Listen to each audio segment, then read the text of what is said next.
Is Anita Valentine here? I don't see her yet, but I did. Okay.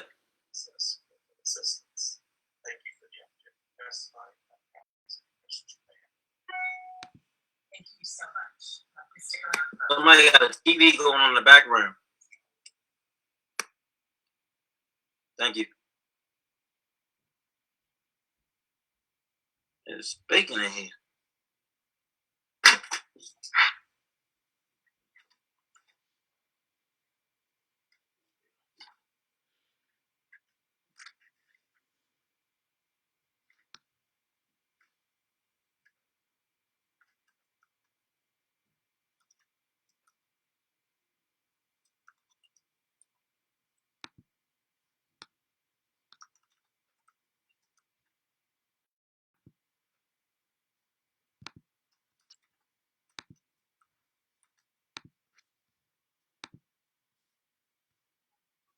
Want to be bringing people in?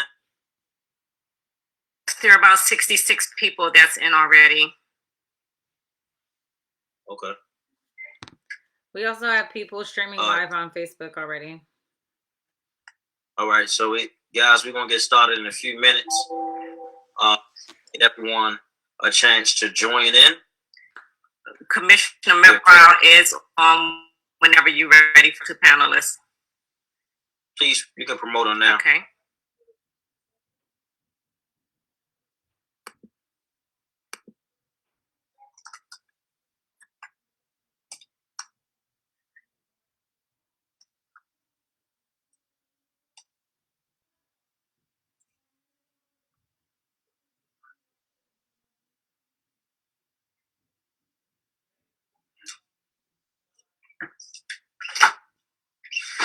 It's not.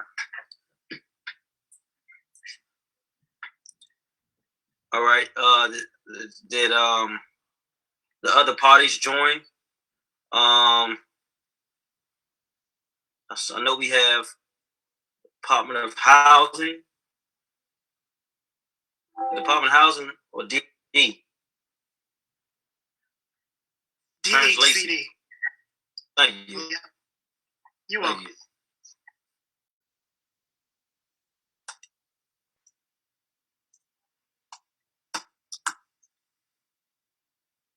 And that's Terrence Lancy?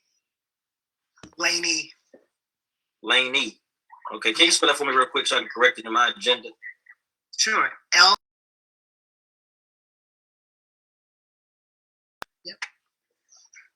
Housing Counseling Services. They haven't arrived yet, sir. Okay. Can we check with them to figure out where they are? Because we're going to go ahead and get started. We want to be respectful. He just came on. She just got it. Thank you. So we're going to start in 1 minute.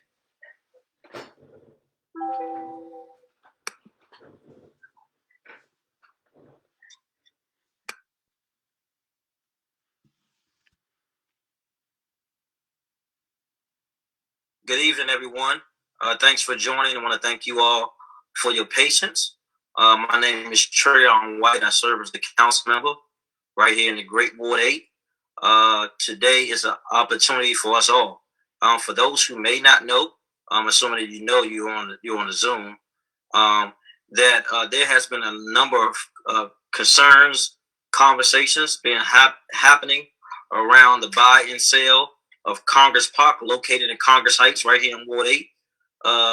And so there was, let me backtrack, there was some communication in the last ANC meeting that I received, and in turn I put information out that was not correct. And so I had to send an apology out to the ANCs because I never wanted to disrupt anybody's progress. But nonetheless, I promised to do some due diligence to figure out what we can do to bring clarity to this situation. And please note that tonight, we won't know everything, right? This is a new process that's in the making. This is not time to point fingers or become angry or, share your frustration. And we do want to hear from you. We do want to know what your questions are. We do have the potential development team on the call tonight, but this is an opportunity for us to unify. A house divided against itself cannot stand, and we know in our community we are always faced with divisions and so many different factions. But at some point, we know we can disagree all day, but at some point, this body of people and residents will have to figure out what they can agree upon, because your livelihood is dependent upon it. One of the key words that I always highlight in the word community is the word unity. And Dr. King said it as simple as this. He said, unity or non-existence.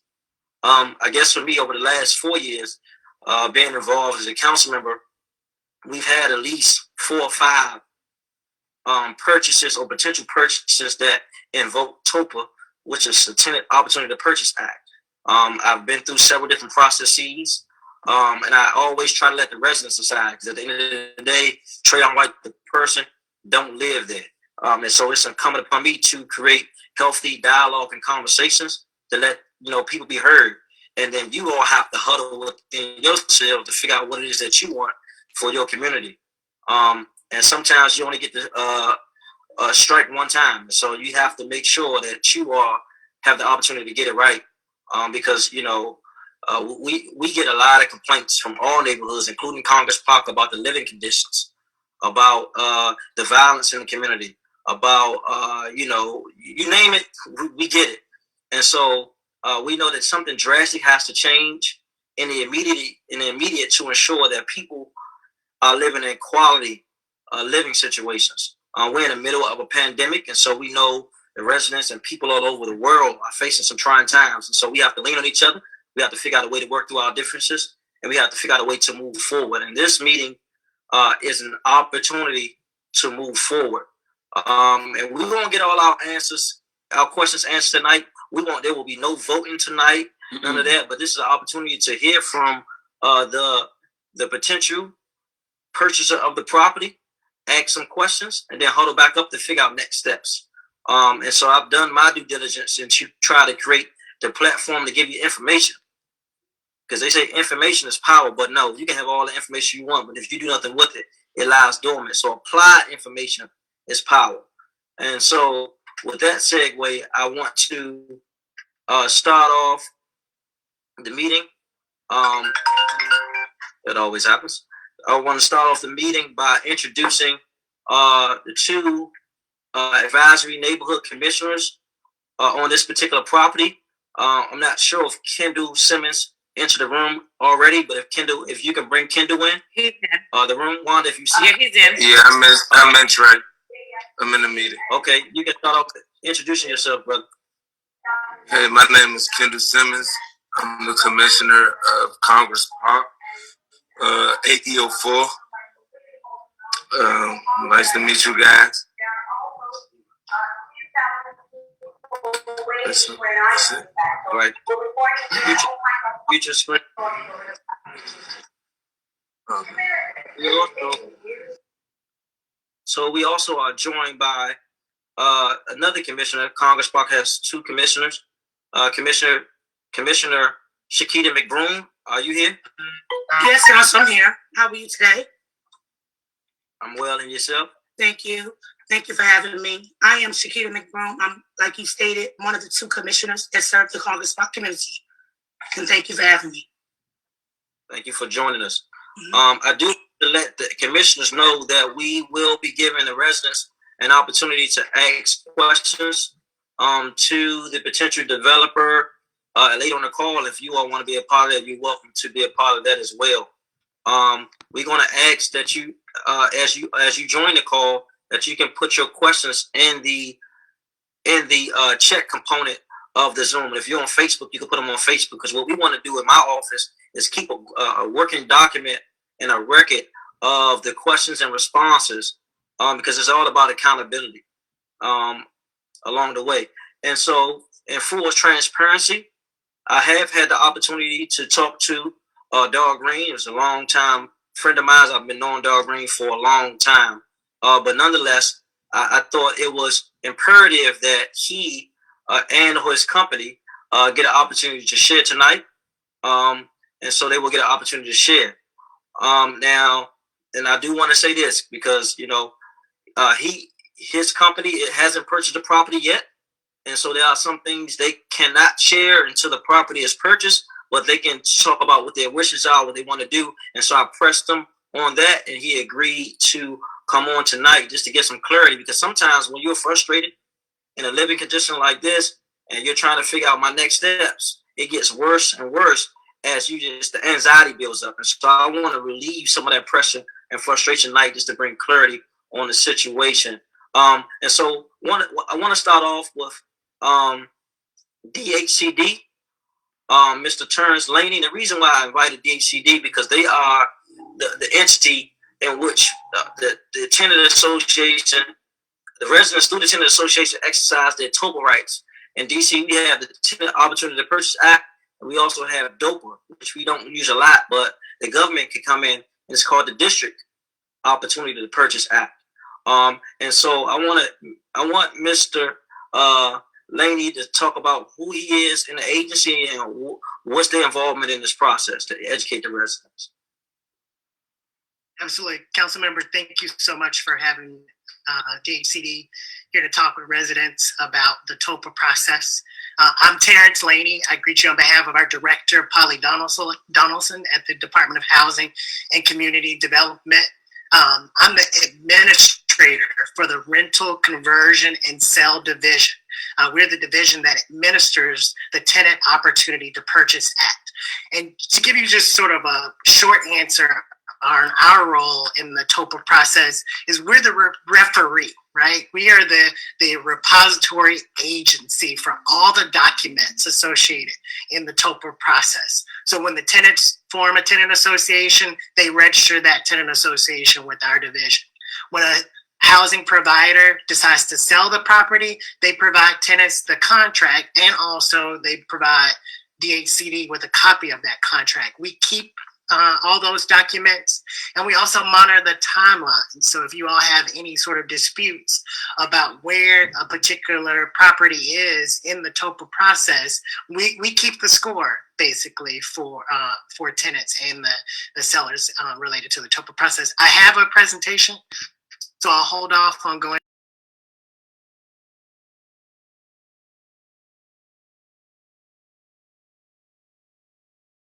Councilmember, you're on mute. I was talking away. I should be an expert at these Zooms by now. I still forget to hit the button sometimes. Thank you. We'll double back to you after we go through the other panelists real quick. So we have Anita Ballantyne from the Housing Counseling Services. Anita, are you here? I am here. Thank you so much, Councilmember, for having us here tonight. My name is Anita Ballantyne. I work at Housing Counseling Services.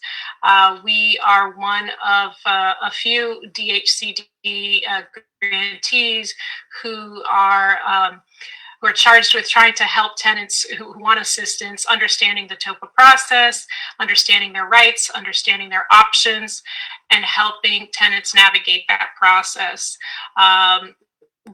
We do a number of other things. That is one of the key things that we do, that I do at Housing Counseling Services. We are a nonprofit housing counseling agency. All our services are free, and we try to, normally we'd be out in the community giving people information about their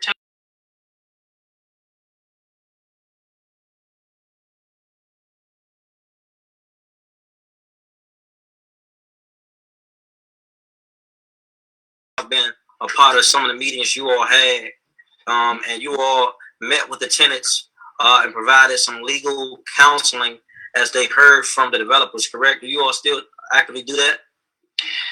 We do meet with tenants. We do provide tenants with information. We do not have lawyers on staff.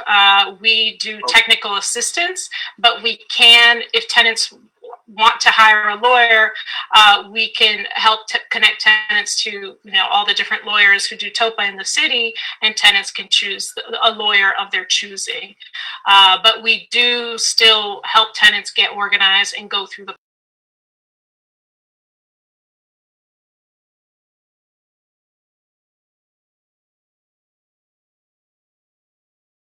think it's better because I can imagine it's probably 100 people on this particular Zoom, but normally we couldn't fit 100 people in a regular room, and so Yeah, there are some.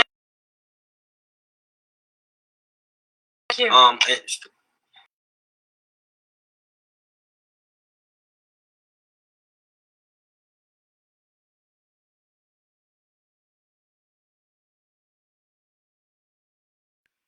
Good. Last name again. I'm sorry. Why? Okay, got it. Yes, I'm with the Office of Tenant Advocate, and as the name suggests, our office's primary and really only mission is to advocate on behalf of the tenant community here in the district. And as part of that mission, what we do is we provide education and outreach to the DC tenant community. Part of what we do is attend events like this and make sure that tenants are apprised of their rights and understand the TOPA process. Personally, I am the supervising attorney of the legal branch of OTA. We have a number of attorneys on staff who provide assistance to tenants on a daily basis. We also have an education and outreach team who I believe is present here among the Zoom attendees. But we're here to make sure that the tenants are protected and that all the laws and regulations are followed as we go through this process. Can you give us an idea real quick how long typically this process lasts and what is typical, or what is atypical? Sure. So there are different parts to this process, and how long it lasts depends on a lot of different factors. If you take TOPA out of the equation for a moment, just the actual purchase of a building, on the short end of it, maybe could take a month or two. If it takes longer with negotiations, inspections, other things that need to be done, it could take several months and upward of a year. TOPA itself has certain timelines that are, included within it. So, for example, when the seller, the current owner of the property, decides they want to sell the property, if they have a contract with somebody, they need to give the tenant an offer of sale, or the tenant, all of the tenant residents. The tenants then have 30 days to form a tenant association. 30 days to respond with a statement of interest. If they don't have a tenant association, they get an additional 15 days to form such a tenant association. They also get an additional 15 days if there already is a contract signed. So that's the initial, what we call the registration period. After that, there is a negotiations period that could last up to 120 days in a building of this size. And then the purpose of the negotiation period is to allow the tenants to either assign their TOPA rights or to actually go through with the purchase if they're interested. Finally, after the negotiations period, if there is a contract that is signed, the tenants or whoever the tenants have assigned their rights to have an additional time period. And that time period is a little bit more fluid. It could be 90 days, but it could be longer. And that time period could be, that time period is there to allow for financing, obtaining whatever financial assistance there is necessary to buy the building. So overall, we're talking about a timeline that could last, upward of a year. Depending on, and this is why I started the answer to that question with it depends. If we're dealing with a scenario where the seller, the buyer, the tenants are all on the same page, the process could go by very quickly. If there are issues that need to be resolved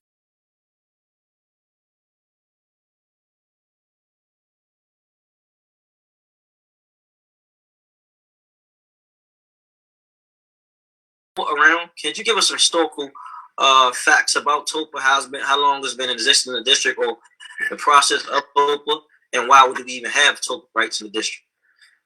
Sure. TOPA is a Tenant Opportunity to Purchase Act.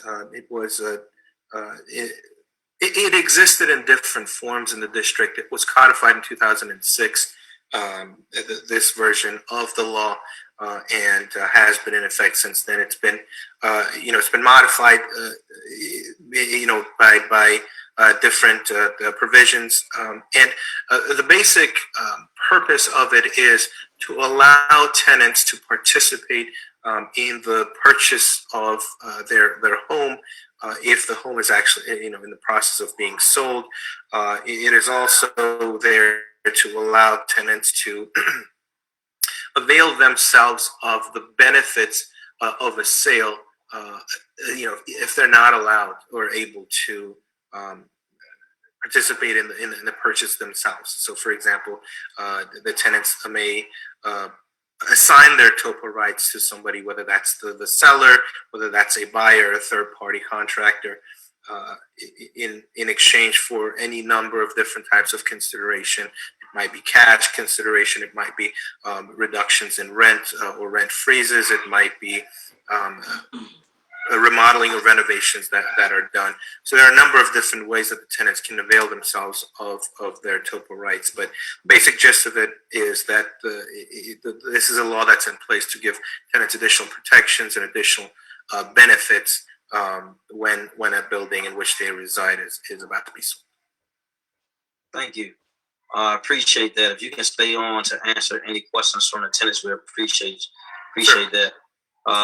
I'm gonna swing back to you, Mr. Laney. I'm sorry. And you can do your presentation, and we want to move on with Darrell Green and his team.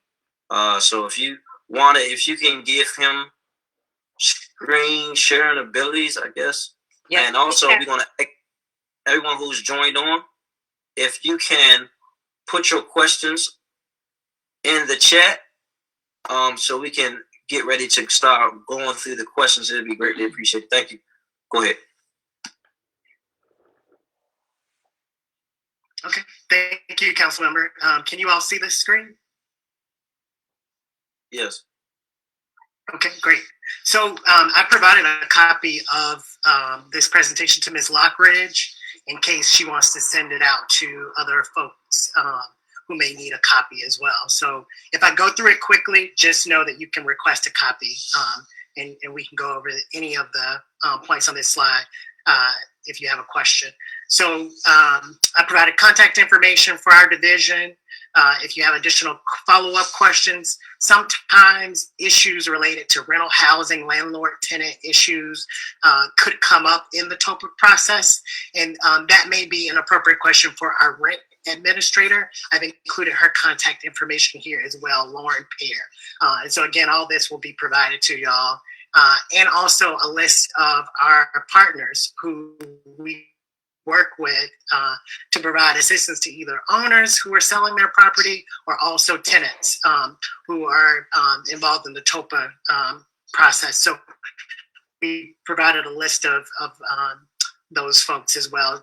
You'll see Housing Counseling Services, and the Tenant Advocate is on there as well. So again, the TOPA process is the Tenant Opportunity to Purchase Act. Before an owner can sell property in the district with tenants, they must offer the tenants the opportunity to purchase it. That's whether they intend to transfer a title, demolish the property, recover it for their own personal use, or for some other use that would discontinue it as housing. They have to give the tenants the opportunity to buy the property before they sell it. What can tenants do? They can purchase the property. Sometimes tenants form an organization that will continue to rent the apartment or the property. Sometimes tenants convert to condominium or to cooperative as a part of the TOPA process. Another outcome could be, as discussed by our friend from OTA, they may assign their rights to a third-party purchaser who will then purchase the property on behalf of the tenants. Or tenants could decide not to exercise any of their rights and allow the seller to proceed with the transaction as they may choose. So all that to say, tenants are given the right to purchase. And what the tenants decide to do with that right is solely up to the tenants. And there's a variety of outcomes.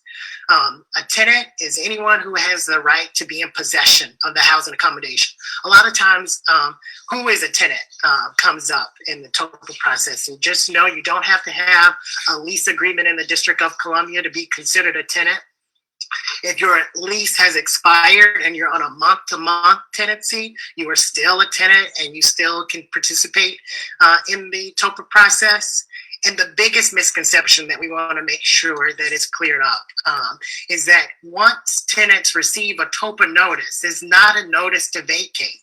The landlord may be selling the property, but you are not being evicted as a result of the TOPA process. They are two wholly distinct processes, selling the property and evicting a tenant. And also, everyone should be aware that the eviction process is currently, there's a moratorium. You cannot be evicted during the public health state of emergency. So if anyone is coming to you saying that you're being evicted because of TOPA, make sure you correct them, okay? Before the owner may sell the apartment building, again, you have your set of rights under TOPA. You can purchase the property. You can assign your rights to a third-party purchaser. The right of first refusal also gives you the right to match any contracts that the owner may receive to purchase the property. So you all won't be provided one contract and the private sector third person provided another contract. It'll be a fair process. You'll always get the opportunity to match whatever the owner is being presented when you purchase it. So you're not going to be presented the property at a higher price than someone else. Each tenant is going to receive a copy of a written offer of sale when the landlord decides to sell. You're going to get information about how much the building will be sold for, the terms of the sale, and you're going to be given the opportunity to respond to that offer of sale as well. Each tenant's going to receive it, and it's also going to be posted conspicuously throughout the property, right? So if you're not receiving a written offer of sale, if someone just calls you on the phone, if someone sends you a text message, that's not an offer of sale. You actually have to receive a document in writing. So just know that before you have TOPA rights. All TOPA documents are on government issued forms. If you receive anything that's not a DHCD form, it is not a TOPA notice. So be mindful of that. An offer of sale is going to be sent again to each tenant. It's going to be posted in the housing accommodation, and also we're going to receive a copy. And if DHCD doesn't receive a copy on the same day as the tenants, the date that the TOPA timelines will start will be the date that DHCD receives it. So again, I'm just going to make sure everyone understands that you'll receive written forms. Each tenant is going to get a copy of those forms. They're going to be publicly displayed, and DHCD is going to have a copy of the forms that each tenant has received. And they all have to match. They all have to match, and they all have to be received on the same day. So it won't be a lot of hearsay about what is actually going on with the sale of the property. We'll have documentation for everything, right? So I want to skip again over that, going over what will be in the forms. You'll receive that information, but I want to also make sure you'll understand this is a large property. There are over 376 units, right? And you're going to have to form a tenant association, and that tenant association is going to have to make some decisions. And so you need all the information that you'll need to make an informed decision, like the operating expenses for the property, a copy of the major expenditures for the last 2 years, a recent rent roll, right? You need to know who's a tenant, which units are vacant, because that's going to be a vital part of the process that you all are going to have to go through to organize a tenant association. Again, the TOPA process is broken down into 4 major phases. The offer and registration phase. That's when you'll receive TOPA notices. You'll be required to form the tenant association and respond to that offer of sale. Then you'll enter the negotiation phase. Once you have negotiated the contract and the seller and the tenants agree on the price and all the terms of the sale, you'll need to acquire financing if you intend to purchase the property. And you'll be given a time period to acquire that financing and settlement and go to close, right, and actually purchase the property. If it doesn't occur within a certain period, you'll have to start over. Within 360 days. If the transaction is not complete, you may have to start the process over again, in which the tenants will receive a new offer of sale and again, go through those steps again. In a property with 5 or more units, you first must form a tenant association. Only the tenant organization can exercise rights under TOPA in a 5 or more unit building. So just to put this into simple terms for you all, as an individual tenant, you're going to have to join this tenant association if you want your voice to be heard in this process. You can't act separately from the tenant association. As the council member stressed at the beginning of our meeting tonight, unity is going to be a big part of this process. And so forming that tenant association is actually how you're going to exercise those rights. And you can't do it as an individual, right? You can't, this is not a process designed for one tenant to dominate and control. The tenants are going to have to register that tenant association with DHCD. You're going to have a corporation or business entity like an LLC or a corporation that has the ability to hold real estate. You're going to have to elect officers who are going to represent the tenants, right? And adopt bylaws that are transparent and provide DHCD with a copy of those bylaws and your membership list. So all that'll be clear. Who represents the tenants and what they have the rights to do will be in those bylaws. The tenant organization, again, has to be incorporated with DCRA and then registered with the Department of Housing and Community Development. They must represent at least 51% of the head of households or the households, 1 vote per unit, right? Multiple members of the same unit can't be a member of the tenant association. You're going to need to have 1 person from each unit or each household, right? Tenants who've lived in the property less than 90 days or folks who may have worked for the owner in the last 120 days are not eligible to join the tenant association. So be clear about who can join when you all are doing the recruitment process for the tenant association. Once you assemble and organize your tenant association, you file a statement of interest in purchasing with us. Again, a copy of your registration application, your membership list, and your certificate of incorporation, and a certification that you represent the majority or 51% of the tenants at the given property. Once that happens, you all will begin negotiating.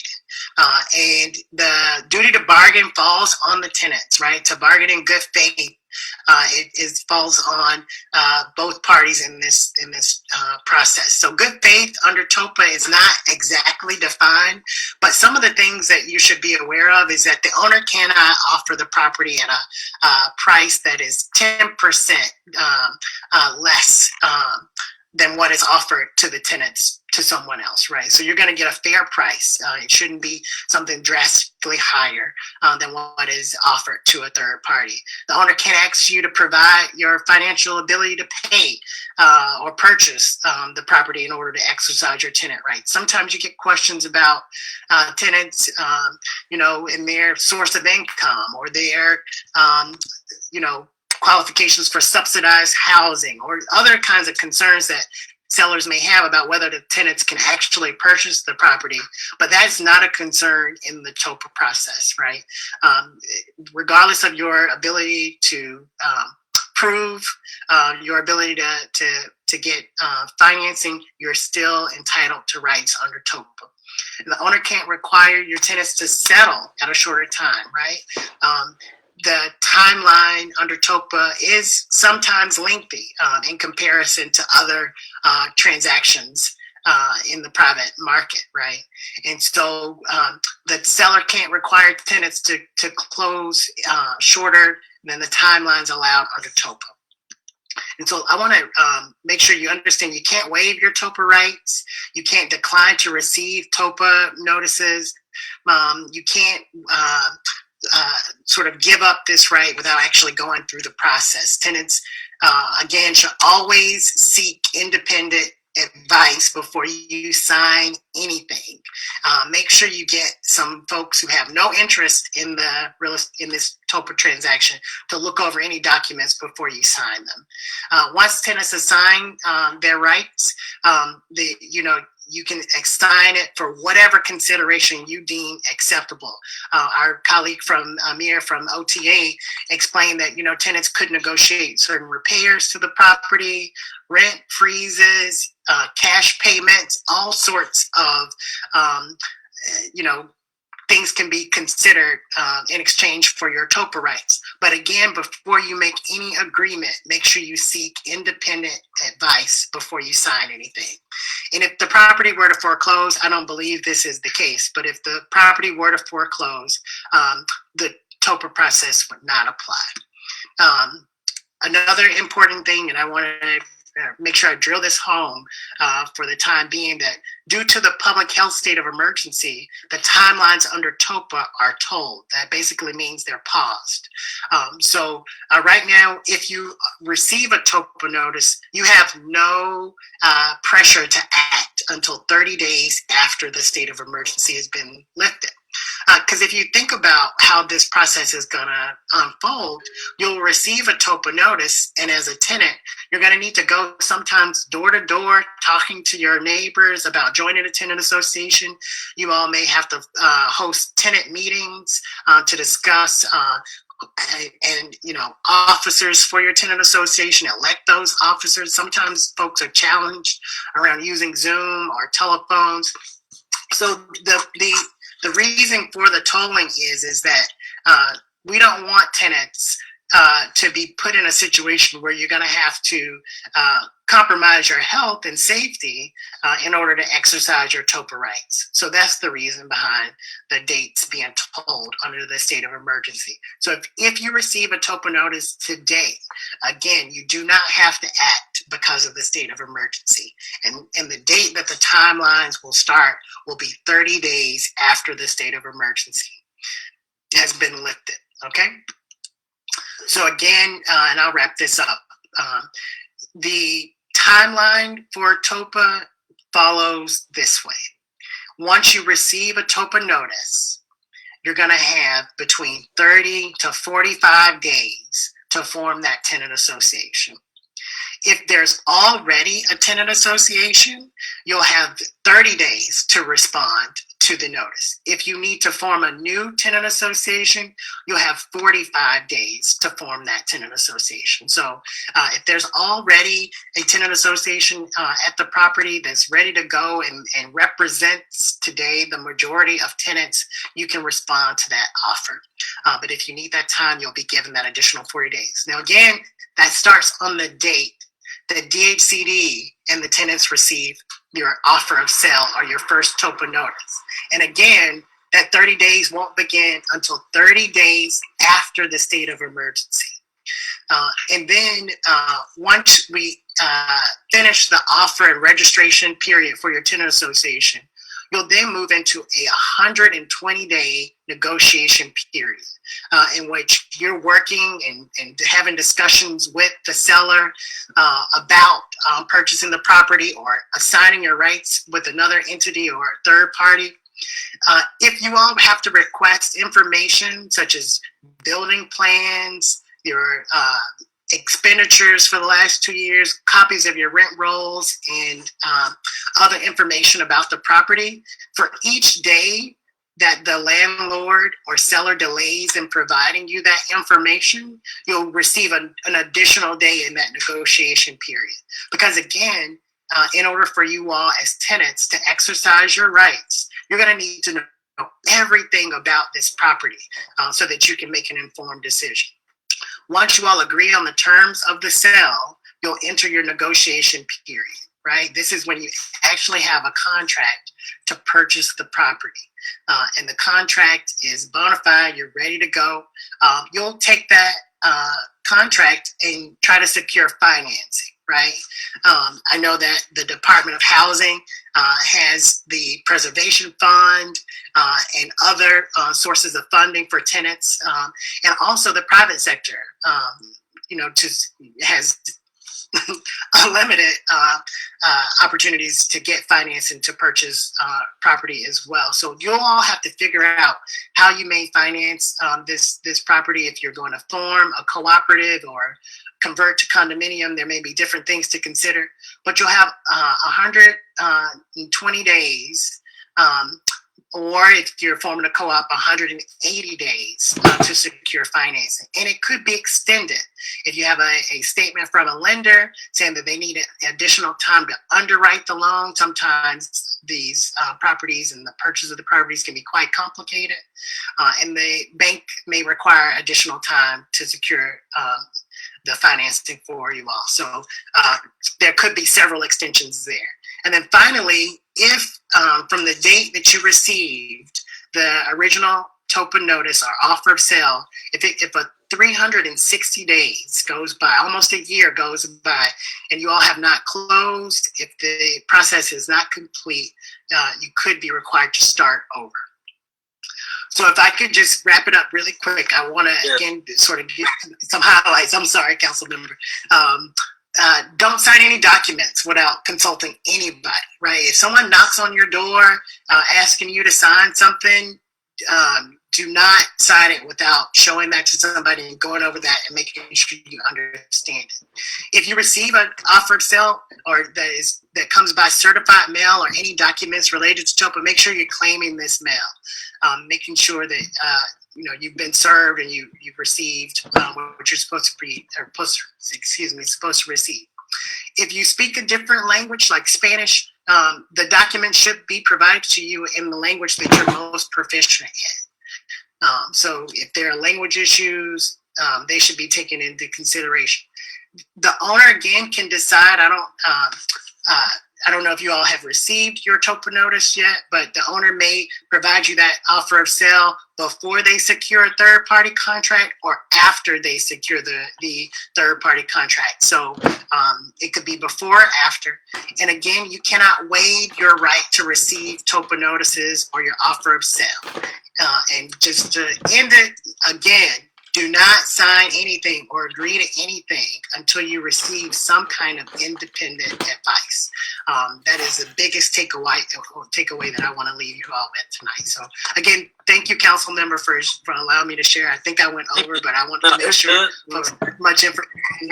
Information is good, man. We can't assume that already know these things or may have full picture of how it works, and so we appreciate the information. We appreciate you coming on this late in the evening to do this. I have a few questions for you before we go to Darrell Green. I see he's here.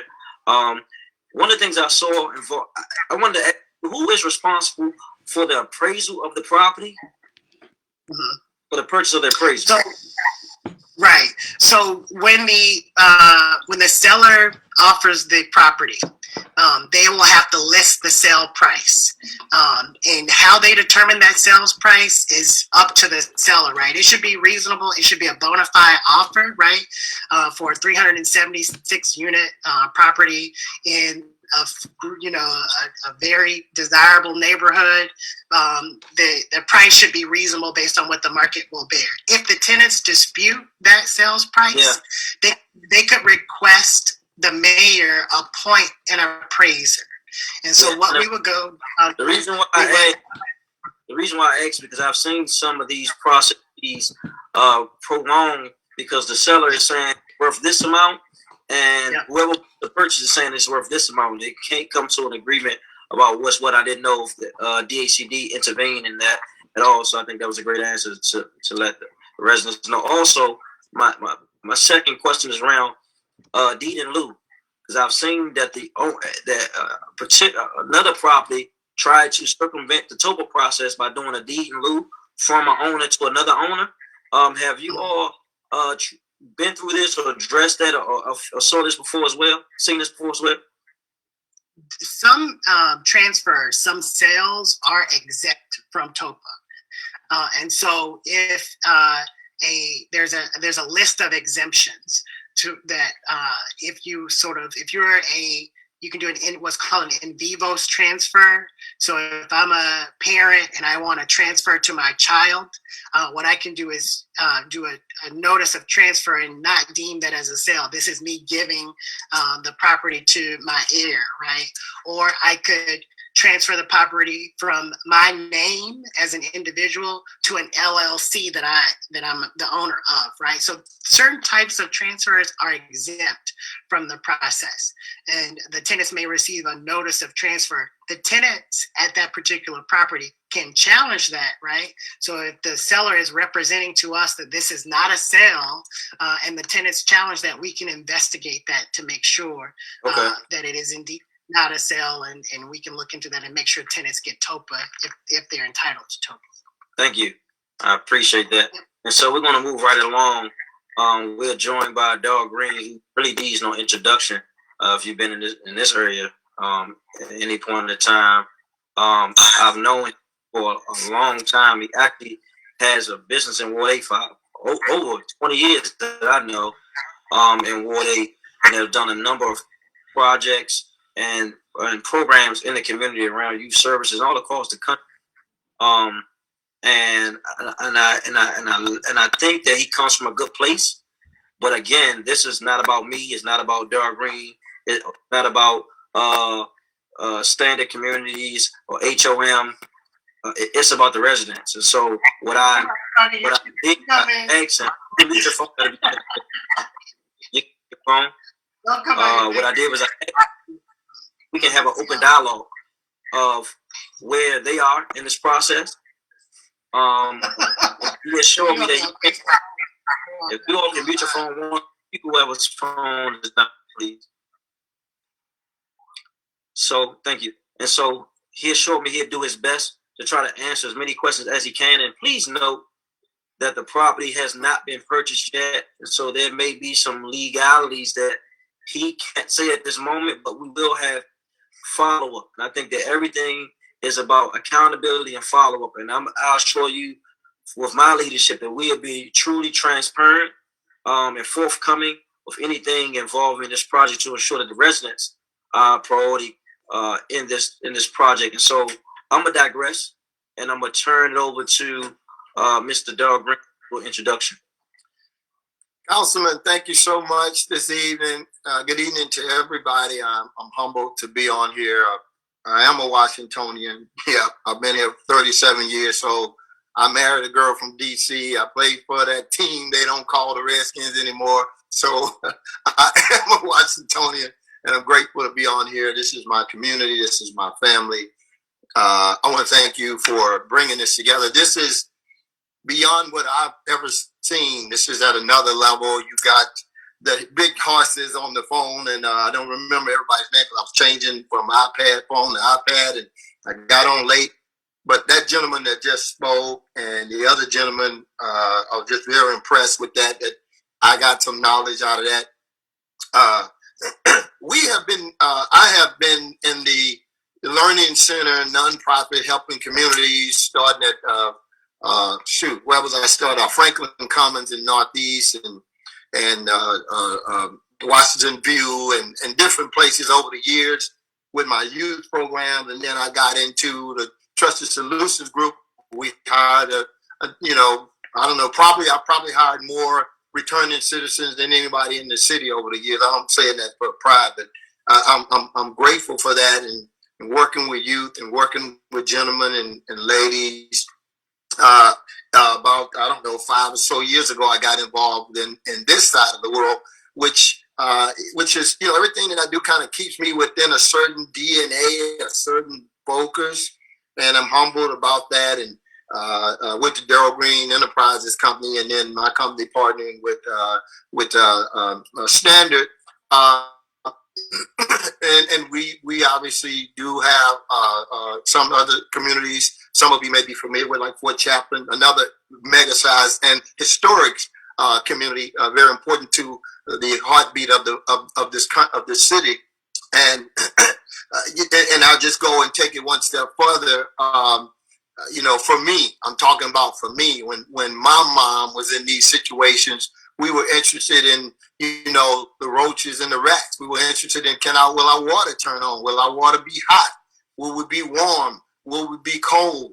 Is the roof leaking? I've been there. I lived that. Of course, some people know I lived in the same projects that George Floyd lived in.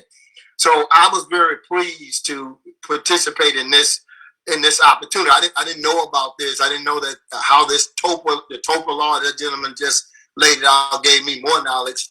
But the TOPA law, I think, is a good law. I'm not in politics. No, I'm not on somebody's side. But I think that it makes sense.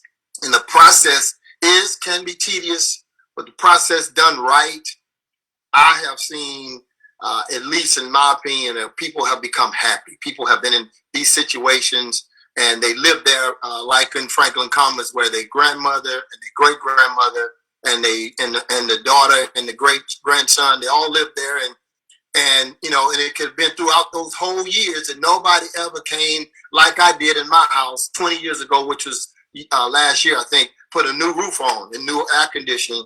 And so I get great pleasure with that. But I do want to digress and say, because you have some very important people, very knowledgeable people on here, I don't want to be disqualified because I'm participating in the knowledge exchange that you have put together so graciously. This is a knowledge exchange. This is not me appealing to do that. There is a process. I believe we have been working with one group that is considered the TA, and that is what we have followed. But this is outside of that. We're out of the game. We're not in this point. So I would like any of your legal people to say that, to clarify that for me, so that I can communicate in this, because I want to help what you're doing. You're saying, Darrell, these are my people, and I want all my people to be knowledgeable. And I'm saying, I'm with you, but I don't want to be disqualified to participate when we really get down to the next level of this thing. So I want to say again, when I was a kid, we were just concerned about these things, about our water heaters and all these different things. And I can tell you that when we work with as we have worked all around the country, but particularly for me in this area, people leave happy, and I leave happy, thinking about my mother, who rests her soul, being one of the mothers from these communities. That stuff is serious to me, and I take this very, very seriously. I don't play when it comes down to people's lives. If I did, I wouldn't be in Washington for 37 years. I would have been a free agent and gone when Reggie White left, and I would have been somewhere else having my life and jumping from team to team. And so I'm very serious about the success of this community. I was very close to Marion Barry. I met you with his son, matter of fact, when I first met you a long time ago. And so my heart beats very much for this. This is what we believe. This is what we think makes sense. And it's an opportunity that our community has to take advantage of. But as you said, you have to come together. We have to come together. And again, I'm going to be, I can't stand on both sides, that's for sure. And the house divided will fall. And so I definitely appreciate you. I think this is awesome. But I really want to get my team, and I will acknowledge Matt Sislings, who's on here, who's my partner in crime.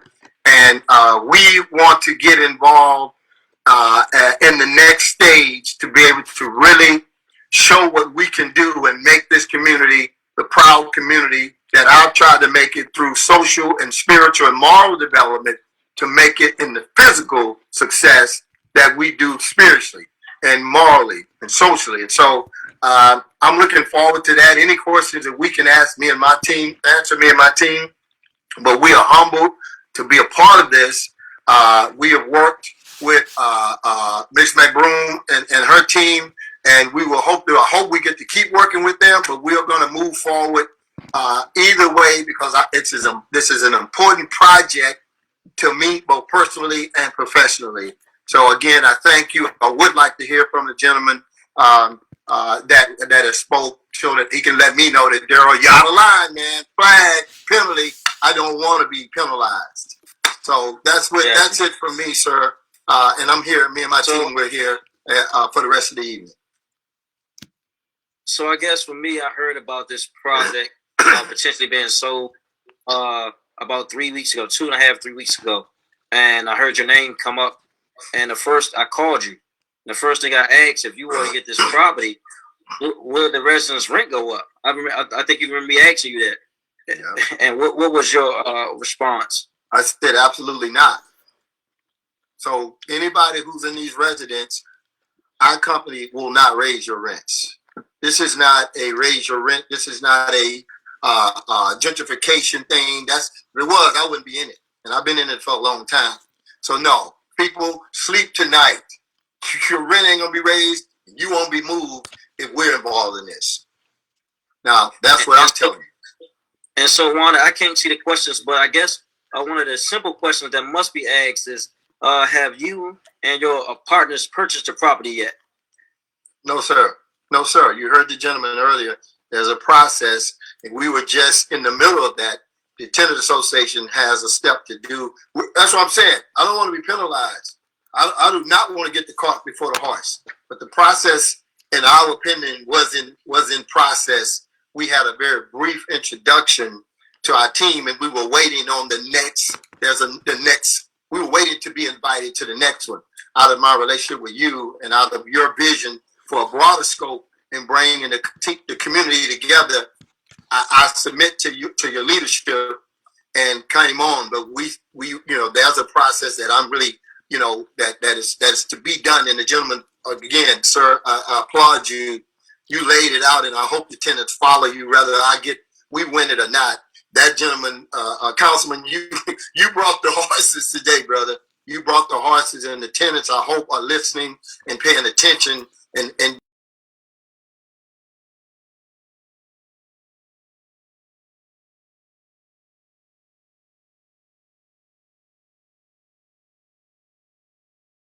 Thank you. And I want to ask you this while Wanda is trying to figure out where the questions are. If your team wins this proposal, what are you all prepared to invest financially into the property on a dollar scale? Because this property needs a lot of love, a lot of resources. It needs some real investment to get it where it needs to be to its prominence. If that hadn't already been out there, I probably wouldn't answer this question. But people have already seen that we are just on the side of the redevelopment. We're in the level of $40 million. That would mean you're talking about that toilet being fixed. You're talking about that, and I don't want to jump into guns because we have to take a very deep drill down, microscopic look at the infrastructure, the roofing, all those things. I know people will say, "Hey, my water is leaking." That we'll get that, but we've got to be infrastructural. You are many years in terms of your facility being there. We have to do our job. Whoever would do it, it's in any time you're selling something. We have to get in there, and our team is very professional at that. Getting in there, doing the deep drill down, and say, "Hey, you guys, we got to do all this plumbing. We got to do all this air conditioning, heating, electrical, roofing. We do it all. You will be brand new." As far as I'm concerned, you will feel happy to walk into your house in a new place and feel good about where you're bringing and raising your children at. And we got in time, we can show you what we've done. We can show you the before and the after. Anybody that know me at all, I don't blow smoke. If I did, I would not be Darrell Green that I am 37 years here. So I'll go ahead with your question, but no, we will put significant investment in here because that's what it's going to require. This is a huge facility, number one, but it's also a valuable facility for our city. That's what gets my heart beating fast. You guys are valuable for our community. This is the communities that kept me and brought me and kept me in Washington all this time. And somebody asked me the other day as we were talking, They said, well, if you do anything, when it's all over, you'll be gone. I said, that's not true. I ain't going nowhere. I'm not going anywhere. I will be here and I'll be supporting this community as long as I'm here. That's what I do. That's who I am. And so, and that's who I am regardless of this business. That's who I am. I've spent my life here. I buried my parents in Texas. I planted here and I didn't have to. But God put that in my heart and I've done it. So I'm looking forward to being a part of this. I would count it a joy. But I know that, again, we have to run the race. We have to run it to win, but we have to run it according to the rules. And we are for that and committed to that. Thank you.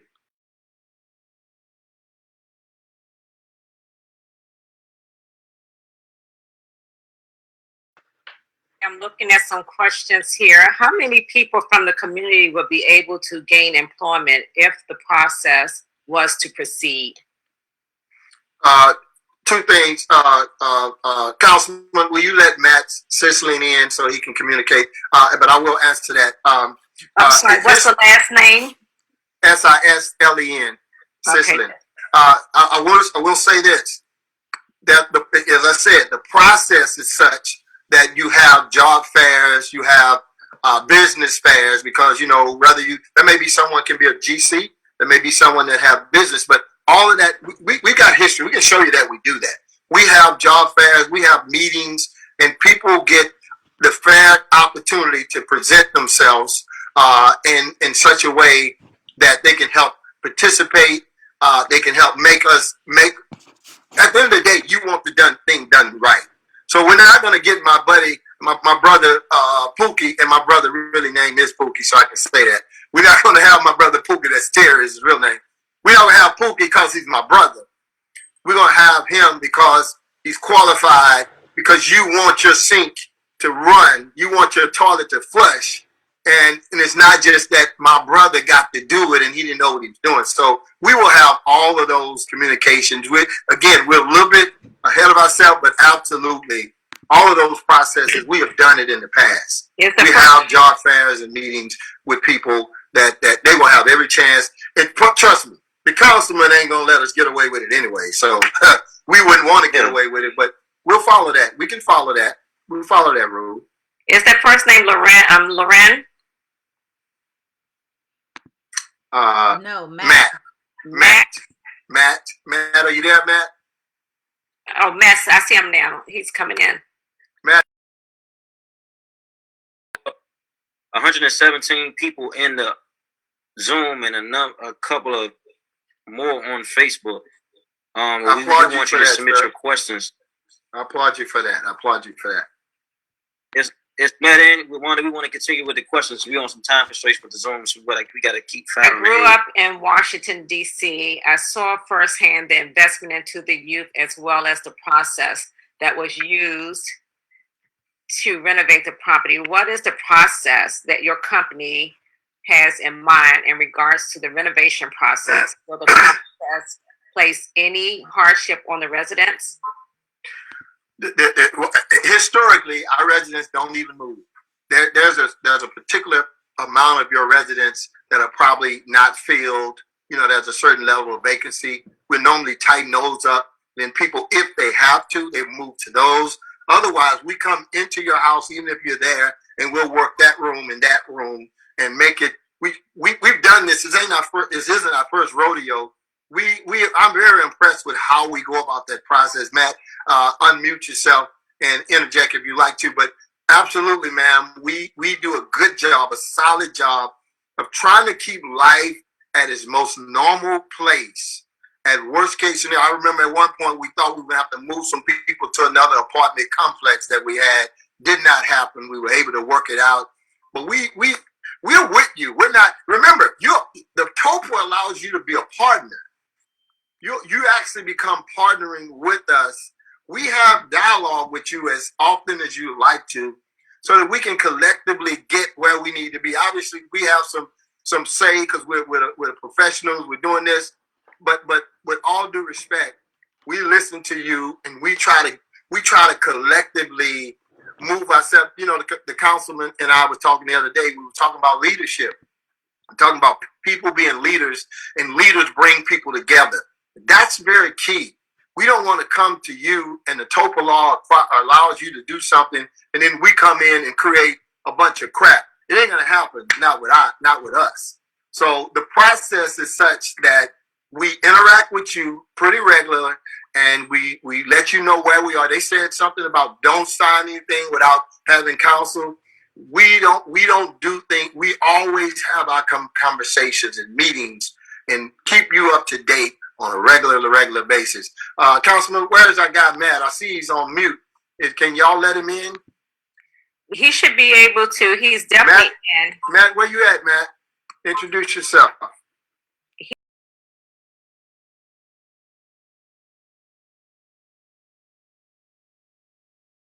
Go ahead. Next question. Go ahead. Okay, I'm a big boy. I can handle it. Sure. Where will people be placed when renovations start? Because artists can't stay in their homes. Also, will there be financial support or vouchers offered? You again, our goal is to keep you in your home. We have done it. Trust me, we're good at it. If not, you will be moved on the same community in one of our one that you guys already know. You live there. There are certain units that are not that may not be utilized at this particular time, and so because of that, we're able to utilize that strategy to make sure that we can keep people in their place. Your next question is... Talking to Matt, I need you to get in because I got to plug in. Go ahead. The other question is, what other properties have you and your group purchased previously? Fort Chaplain, a few years ago, Richie Homes, maybe a couple years ago. We're pretty much, gosh, what are we? We're all over the country pretty much, but just in your backyard, one that is really akin to you, that is probably the same size of you, same historic, factors would be Fort Chaplain. That would be one of the good ones that we will be presenting to you to.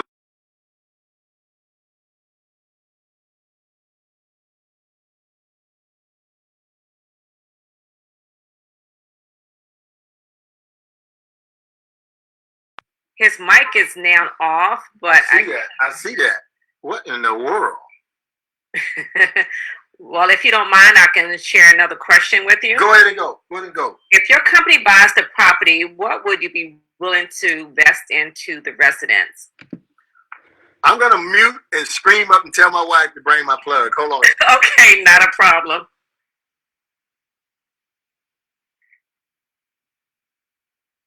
Matt, your phone or computer is unmuted. If you can try to talk, so we can see if you're in or not. If you can't hear, you might have to cut it off and start it back over again. So you just cut it off. Come on, Matt. Get in there. I got to get my plug. Man, I'm so embarrassed. I'm so sorry. Lord have mercy. Ma'am, let me touch that, what she said. If my computer doesn't cut off, I'm going to go to my phone if it does. We have to sit with you guys. When the gentleman said earlier, Matt, there you go. Now you're muted. But we have to meet with you. It's a partnership. We come together and we talk with you. You don't need a voucher. We will take care of where you have to stay if you have to vacate. We don't typically have to vacate. We're pretty good at this. We don't typically have to vacate. If you do, we are your voucher. We will put you in another already fixed up suite facility right there in the facility. If worst case, which we haven't had to ever do that I know of, we'll move you somewhere else. But we'll take care of that. But you will have, that will be agreed upon. You will agree with, we will know. You won't have to guess. You will know. Matt, are you there? Yes, sir. Can you hear me? Yay! Good to see you, Matt. Good to see you, Matt. Introduce yourself, and I'm going to get my plug. Please, Matt, if you're comfortable, let's let folks continue to ask questions until we feel like we need to move on. But let me get my plug. Go ahead. Councilman, please. Hello, Matt. How are you? I'm great, Mr. Councilman. Thanks for having me tonight. What company are you with? with Standard Communities. It's a national affordable housing company. Okay. How long has your company Based how here long in has your DC. company been in business? 12 years. 12 years Sure. since 2008. Okay. And let me ask you this, Matt. Some of the residents are concerned that some of the buildings will be tore down. Is that something that you can foresee happening on this property? If so, what will happen with the residents in those buildings? And it's kind of redundant, but I keep hearing the same questions over and over again. Sure. Thanks for that question. By no means do we plan to tear down any buildings or moving any residents from their units. Plan is to renovate the buildings as they stand today and allow the residents to remain where they are. I think it's really important to drive home the point that no one's rent will go up and no one will need to move because of this process. So I guess one of my concerns is that we have a number of residents who are experiencing a lot of turmoil as far as violence, housing insecurities, schooling issues. Is there anything that your company or plans to offer to address the social needs of the community outside of just housing?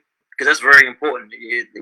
I've seen situations where some people that come build nice things, but in the long run, it get tore down all over again. So we want to ensure that there are what we call wraparound service to help the tenants grow to becoming homeowners at some point. Sure. So, first of all, I'm here to listen. And so I want to hear what the community's concerns are, what the residents' concerns are, what the tenant association's concerns are, what everyone's concerns are, so that we can properly address them to the extent possible as we move forward and if we move forward. There's kind of two elements of this type of endeavor from my perspective. Sure, there's the physical rehabilitation. We'll make the apartments nicer. We'll make sure the roof is intact. We'll make sure the plumbing works. We'll make the kitchens nicer, the bathrooms nicer, things like that. But I agree with you, council member. A really important part of this also is helping to lift up the community through wraparound services. And so we intend to listen to what the community wants, and we'll endeavor to provide everything we can with regard to both the physical state of the building and rehabilitation of the property, and also the services element and helping everyone improve. Councilman, let me add a thought to that. And again, I haven't been on the facility, but I know that in other facilities, we have produced workout rooms, daycare rooms, rehab, swimming pools. In those, we've had general space that some of them have taken and said, hey, we're going to turn this into a daycare, when the conversation got together. Other was, hey, we're going to have our parties in here. We certainly will have security. We have security. You talked about jobs. We will have conversation around that the tenants will communicate or participate, should I say, around employment and work, because it really, as opposed to maybe what it was, and I'm not trying to beat up anybody else, we really want to try to make it home for everyone. And I really serve on our team as an advocate for you. Yes, I'm on this team serving you because my mama wouldn't have me do it any other way. So I'm on this team, but if you count the value that when my partnership with our company, I have done a lot of homework, traveled to California, looked very close, and you may just give that 5%. You may say, Darrell, that's worth 5%. That's fine, but give it something because you need to do your own homework. But I want you to know that the people in the community is what we have proven over and over to be concerned for, without apologies, that we are business people. We don't apologize for that. But just like I did, I don't apologize for, I was in the NFL and all that stuff and I had fame, but I have served and I continue to serve, and I don't have to apologize for anything. Our work will prove itself when the time comes. And I anticipate that that's going to come soon. Even speaking with others, that there'll be meetings even tomorrow. So I'm hoping that it is, that we can get a chance to really show. So as Matt said, we want to hear, it's way more than we can do tonight. We have to get in the room. Everybody have to come together, even prior to us. But get in the room and we'll be a team. And we'll get together and we'll have comments and conversation. Then people will say A, B, and C. Then our people will report back to us and say, hey, dude, that roof is bad. And you guys may not know about the roof. You may not know about the toilets or whatever, but our people have to get down in there. We're talking about a purchase. We can't purchase something that is irreparable, that'll blow us out of the water with the, what it will cost us. You can't buy that car that need a transmission if you can't afford to put a transmission in it. So there's a whole process, everybody. Listen, be patient, but there's a whole process. I know you got your little list, but we're going to have a list too. And we have to put those lists together, and we have to come together, and we'll make this thing something everybody, that grandma and them can be proud of, that your children, your children's children can stay there and say, wow, it's better now. And so I take that very seriously, Councilman. You know I do. And so we just want to listen, and there's more to listen to. But we're here. If God allows us to participate, you guys allow us to participate. We're here to listen, and it don't move until we've heard everything and heard everybody. But we're not interested in a bunch of screaming and hollering. That's not us. We don't live there. We just want to hear the people. And when it finally gets right, then guys, you'll have a good group if the Lord allow us to be in it. Councilmember, I want to say again, thank you for this. This has been really awesome. But go ahead, continue. I'm going to put two questions together. Will the new owner still keep the property subsidized? And a follow-up to that, will tenants have to reapply with the new owners? Good question. Go ahead, Matt. Take that one. That's a good question, and I know she's going to like the answer. Yes, the property we expect it to continue to be subsidized, and no one will need to reapply. Okay, the next question. I want to ask a follow-up to that, because I've seen instances about back rent. How will back rent affect those tenants who may be still here as a progress of the property? If you all buy the property, how will it affect the tenants? Explain that again. Say that again. There's been situations where purchases have been made, and the new owner uses people's delinquent rent to use as an opportunity to kick them off the property. I'm asking you, if there are residents with back rent, how would that affect them continuing to live on the property? What type of things you are willing to negotiate as far as that? Yeah, I don't know a lot about that, council member, but I will say that our goal is for all of the existing residents to remain at the property. Somebody write that down. We need to, and we're not going to answer something that we're not very clear on, council member. That's one I've never heard, but if that's a real reality, somebody need to get an answer for that. And I think that somebody at the right time should be us. But please don't take our answer, because we don't really have the exact answer for that. If that's you on here, don't just hear what you hear. We're saying we hear that. We've got to figure that one out. I don't have the answer, and I'm not going to blow you some smoke. Good question, real question. But we need to look into that. We need to look into that, and we won't hide it. It'll be spoken of. Go ahead, sir. Wanda. Okay, this is also a two-part question. Would your company be willing to formulate a partnership with the community to address the social needs? And secondly, will you be willing to create a CBA, and what would you recommend it to look like for the residents? So we hope to partner with the Tenant Association, and our hope is that they communicate the needs of the community to us, so we can address them to the extent possible.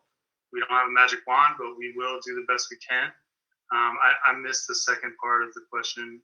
Would you mind repeating? The second part is, will you be willing to create a community benefit agreement with the community? And if so, what would you recommend to be included in that CBA? Yeah, so that sounds like a technical term I'm not familiar with. I'd like to learn more about it and then maybe get back to you. Yeah, matter of fact, a good question. Is there one existing now? Is there actually one that does exist? So let me share this. A lot of times for development projects in the ward, we bring the residents, sometimes the ANCs, to the table to negotiate a community benefit agreement that lays out in writing in a contractual agreement several things. It may be a basketball court. It may be ownership in the property. It may be a community grocery store owned by the community. It may be a certain level, a certain commitment to a certain amount of jobs. Just giving you an example, some of the things that have been, or maybe a donation to the school or programs. I respect that. Yeah. Well, obviously we can't answer that today, but I don't think, the old saying, no question is a bad question. But we don't, we'll get to that place after we get deeper drill down, when we get with the TA and they're really pulling it all together. You guys, I'm sure they're capturing these questions. I don't have an answer for that. We haven't done that here, particularly in this city. But that'll be something to look at. And when you're talking about that, you're talking about economics, and we'll have to talk about that when that time comes. So again, we're not running and shying. We're just trying to keep it straight and real. So I do want to say this. I know there are things you don't have information on now, but I want to get your commitment to come back to be able to have a deeper dialogue and conversation at some point as this process moves along. Is that something you are willing to do? Well, as again, the superstar of the day was the guy that talked about the TOPA law. Those processes require us, if we're going to buy this thing, to through the TA to meet with them and go through these things over and over and over until we land, on Mars, and so absolutely we'll come back as many times as we have to. You don't want us just to come back. You want us to come back with answers, but we can't do any of that, until we, we have to work within the context of the process, and so we're waiting on that to happen. So we've done this before. Let me jump to Mr. Laney. Mr. Laney, are you still here? Is that the hero of the day? I couldn't remember those guys' names, but I told you, man, you brought some horses today. Wanda, you know if he's still here? And now it doesn't look like he is still here. Okay. All right, we'll send some here. Well, the good thing is the tenants know that he's accessible. He works, he serves their process, and we respect that process. We've been doing that process. We respect the process. We respect what the city presents. We respect what the tenants, with the parameters around them, and we're going to do things. If we have the opportunity, we're going to do everything in the right way, and you can hold us to that. But yeah, I thought that he gave some very good information, and if I was a tenant, I definitely would have been listening tonight, because I listened anyway, and I'm not a tenant. So thank you for that. All right, we got to get ready to wrap up soon. Wanda, you have any pressing questions? And we do want to follow up on this discussion. And we want to engage the government's resources and partners to ensure there's equity and information sharing and, coverage. We want to make sure the residents are covered. Wanda, before we get ready to move on. Yeah, there may be one more question, sir, and that is, how will this $40 million transaction be financed? I'll take that one, Darrell, if that's all right with you. Go ahead. All right. Yeah, so we're still working through it. Definitely using a variety of federal government subsidies and like that. And so typical bank debt, tax-exempt bonds, low-income housing tax credits. Those will all ensure that the property will remain affordable and subsidized for the long term.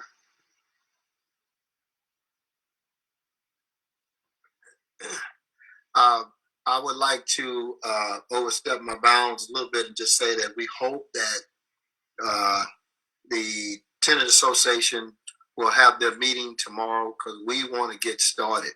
You talked about coming back. We want to come back. Please let us come back.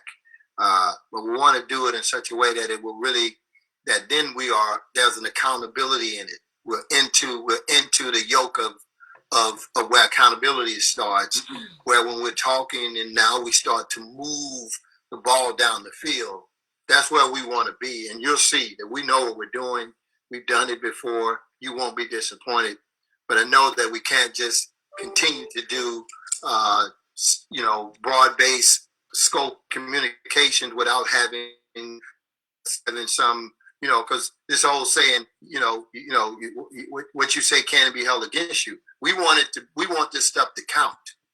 So with the TA, we're hoping that they're going to meet tomorrow, and I'm hoping that we can meet again soon. That's what we thought we'd be doing. We're ready to go. I'd like to come out there and visit the community. I can do that anyway, regardless of that. But I want you to know that we're serious about this. My heart is in this. This is important to me. What's important to the mothers and the daughters and the sons and the dads and the grandmas out there is important to Darrell Green and important to Matt and the rest of our team. We're not playing with this stuff. We're serious, but it does take a lot. It's real business. It takes a lot to put this together. As the gentleman said, there are a lot of processes, and we've been in this almost a month now. So we thought we'd be further ahead, and hopefully we can move further ahead. But I want to say to you guys as a community, you should be proud. I know it's tough out there now, but this thing is going to be great. We will be back. We will be back. This is my heartbeat for our city. This is my heartbeat for that community. So, Councilman, thank you again. And me and you, we can talk every day. We can do it. And anything you need from me, we got you. But we want to run the race to win, but we want to run it according to the rules. And I'm looking forward to having a chance to do that. Thank you. And I know you will be in deeper discussions about the property. And I want to thank you guys. And also DHCD, Housing Counseling Services, Office of Tenant Advocates, and most importantly, I want to thank my staff too, because we have to be up late after working all day.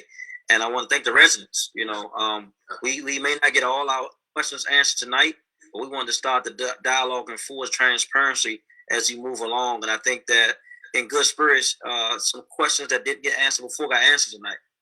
I think that some clarity got explained tonight.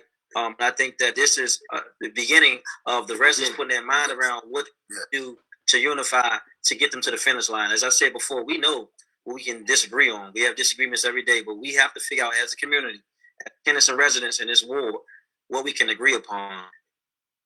And that's the most vital part. Because for a lot of residents, this is life or death. I don't take this lightly. I don't play around when it comes to this. I think that people's living situation is not something that they want. It's something that they need. And it's very fickle about what happens. So I want to thank you all for joining me. There's some 150 plus people. And we look forward to the follow-up from you guys and the agencies and the tenants. Thank you all. Have a blessed night. Be safe. Good night. Thank you, sir. Thank you. Good evening, everyone.